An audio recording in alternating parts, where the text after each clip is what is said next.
the farmers and their income, but in terms of protecting and preserving our forest covers also.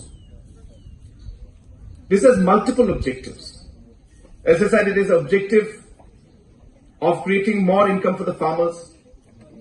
It's an objective for creating value, creating resources. It has an objective of ensuring that our forest covers are protected. And I think this is a very, very important part. It's very sad to see the way our forest covers are going down. World Environment Day is coming on June 5th. And on that day, Government of Meghalaya has decided that we will be planting 1 million trees. And these trees will be planted in different parts of the state, especially in the catchment areas.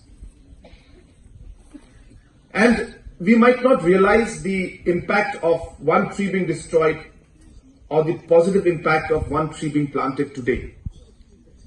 But I can tell you, an individual initiative by each and every one of you to ensure that you take that personal interest to plant a tree and, more importantly, take care of it for 1 year will be a game changer for the future generations.